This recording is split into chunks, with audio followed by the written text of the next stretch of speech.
Again, welcome back to lesson 9.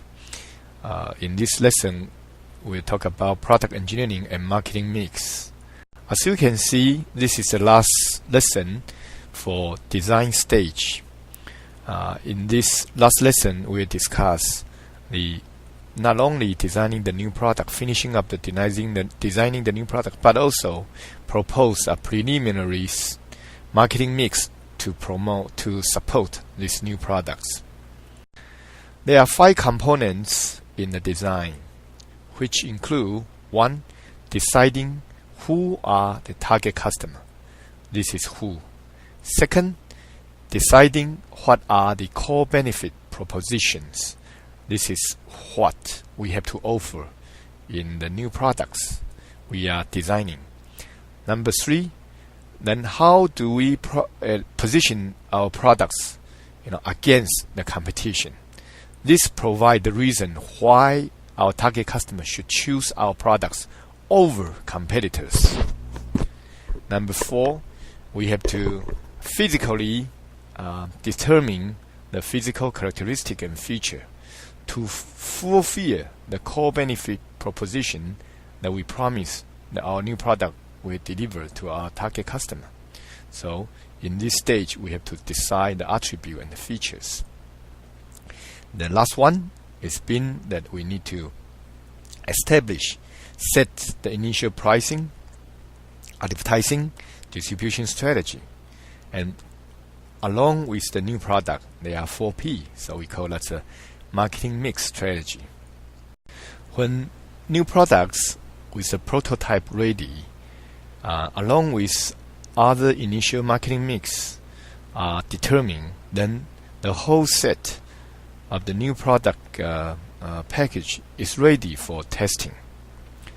And the recall, perceptual mapping, and the preference analysis tells us that which dimension should be stressed, and also what product characteristics and psychological appeals make up each of those dimensions.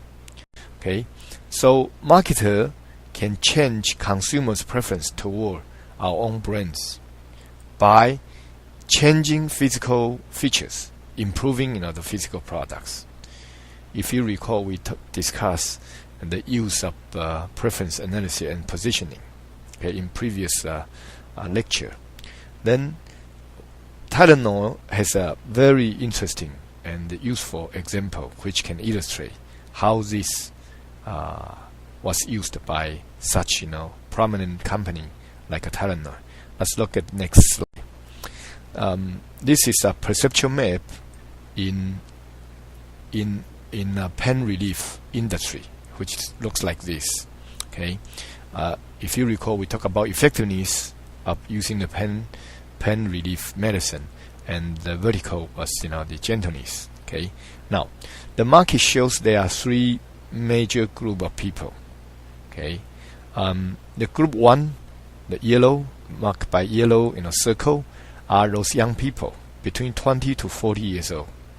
These peoples, they are still young and strong, so and also impatient. So typically they like to have the medicines remove the pain from them as complete as possible. So effectiveness is more important. While they are very confident about their bodies can resist or sustain the regular side effect. So gentleness compared with effectiveness is less important. While the green groups, the group with green colors are children between 0 and 10 years old. Okay, and people use this. The parents give the pain relief for their children to reduce the fever, and if it works for that, although it may be slower, that's all right. The most important thing is because children are still young, the parents don't want it to have any long-term side effects to impact their children's over the long run. So they focus more on gentleness of the products. And yet third groups is marked by the blue color.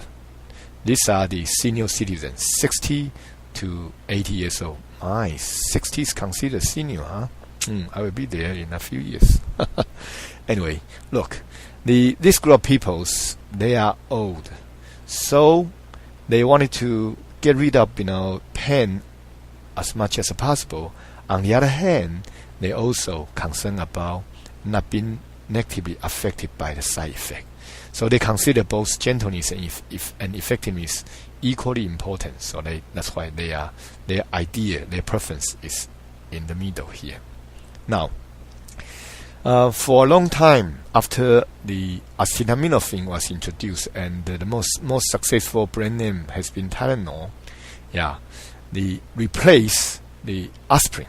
Aspirin become dominated by this new formula, and Tylenol, among all those competing brands like Datria and generic and so on, Tylenol has equal effectiveness, yet most gentle. That's perhaps the most important feature of Tylenol. However, Advil introduced their products over here, significantly much more effective than most of those competing leading brands, those acetaminophen products. Okay, although it's less gentle, but after Advil, because it emphasizes on the effectiveness, after so these segments, the use segments, prefer Advil because this satisfy remove the pain from them much quicker than Tylenol. So Tylenol lost these segments to Advil. And if you were Tylenol's marketing manager, what would you do? Okay, some of you recall what happened in the history. That's fine, but more importantly is assuming this will just happen and you were Tylenol's marketing manager, what should you do? The logic reasonings show the next step. Okay, Tylenol introduced an extra strength Tylenol. It used extra strength to signify it is stronger, much stronger than its regular one. Okay, and also Tylenol communicate with the market. Our major purpose is not only removing the pain from the user, but also we care about your body. So regardless how strong our medicine may be, we will never compromise our mildness. Okay, so these two together, the physical products and the communication together, the perception of these new products in this much improved position. After extra strength Tylenol was introduced, the young segments, not all of them, but much of them actually, return to Tylenol's brand. Okay, that's a very, very significant case in the real world. Okay, now, or we can change the consumer's perception by advertising or other marketing communication, right? Like the one we just saw, the Tylenol. Okay, let's look at this one. We have been shown this example. Using that pain relief effectiveness versus minus A and B, which we showed these two groups before, right? In the previous lesson, we can introduce our new products over here and communicate with those two group target customers about the needs for both mildness and effectiveness are important. So when these two group of people are convinced or influenced by your communication, they move their preference from one side to the middle, then your new product would be more preferred to the existing product A or B, right?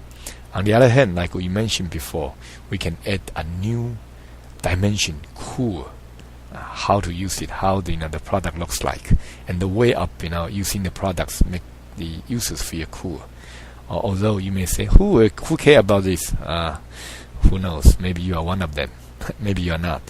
So that gives us the space to introduce new product too, to attract those people who value this new dimension.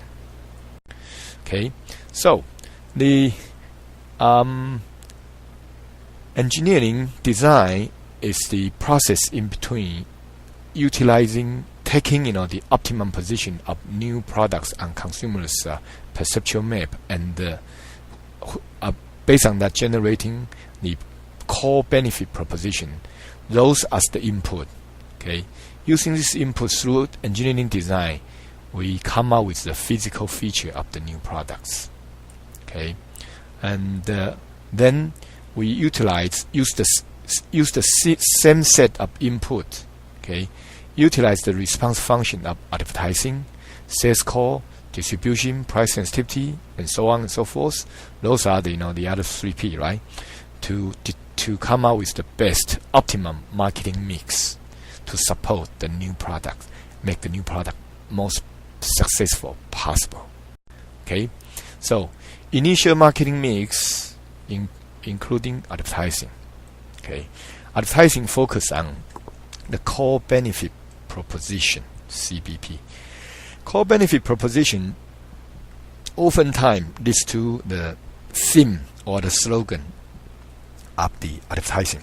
Okay, and somehow that's also called unique selling point. Okay, unique selling point.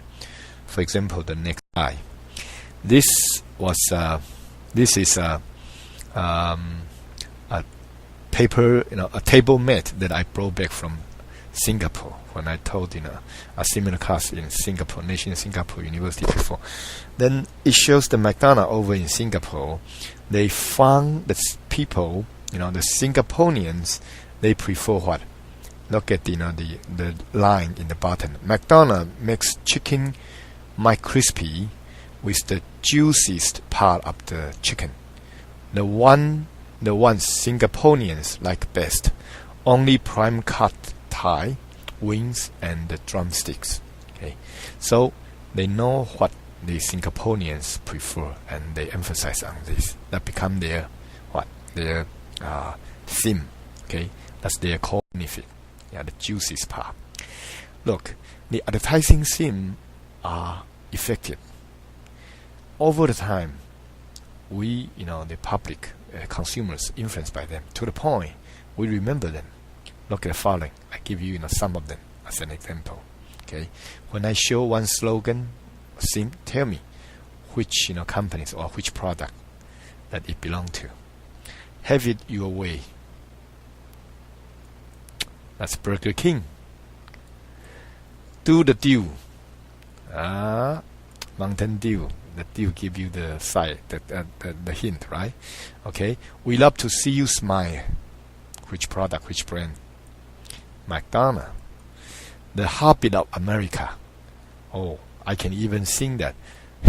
The heartbeat of America. Today's Chevrolet, right? You are in good hands. Any guess? Very good. Allstate Insurance. That's very successful advertising slogan. Yeah, because insurance, what? The main purpose of using insurance is what? It's protection. And if we are in a good hand, means we are well protected, right? That's very successful advertising theme. Next one. Thank you for your support. By whom? By Bartley's and James. I think that's a wine cooler. Okay, they encourage the adults to patron their product, but they discourage those teenagers, below 21, 22 years old, very slightly across different states, not to buy them. They say, thank you for your support, but don't use, because that's illegal. They use such slogan to please, to increase the positive, feeling from the parents. Yeah, and turn out to be successful too. Where's the beef? Everyone remember that, right? Wendy. We earn it. Smith Barney. He likes it. Who likes it? Mikey, right? Life cereal. Mikey likes it. Okay. The ultimate driving machine. Some of you may remember. Okay. This is BMW. Okay. Then every kiss begin with K. what the interesting way of playing with the word. That's the K jewelry. Okay, and don't get mad, get glad. You know that's a glad. Plastic. Those trash bag, right? Okay, fly the friendly skies. It must be airline company. Which one? United. Lift driving to us. Must has to do with transportation. Greyhound bus. Okay, last one. Be all you can be. Army, U.S. Army. Very good. Think about that. You may not know or remember all of this, but somehow some of them you still remember, right? Yeah. Okay, good. So that this 15 examples show the advertising theme, how it drill into the general public's perception consciously or unconsciously. All right. Then we know the awareness level is determined by budget. Higher the budget, more awareness, and also more persuasion. And it further leads to the sales and leads to the profit. So advertising's the link between advertising through the core benefit proposition, the slogans, can lead to this desirable result. Okay. Second, selling considers the coverage, which market we want to cover. Okay, and also the order probability.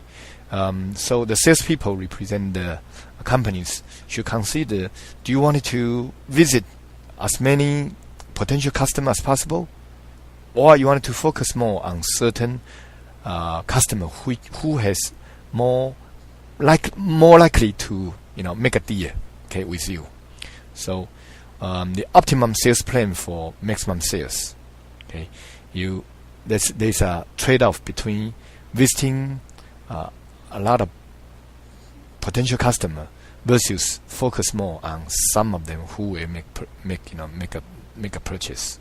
Okay, and the MDSS represent the marketing decision support system, including call plan, detailer, geoline, etc. Those were designed, were introduced in the markets to show that those can help salespeople to make their plan. Then distribution. Okay, distribution determines the availability of the new products. The more available, more likely a product will make sales, right? Also, second one is the service.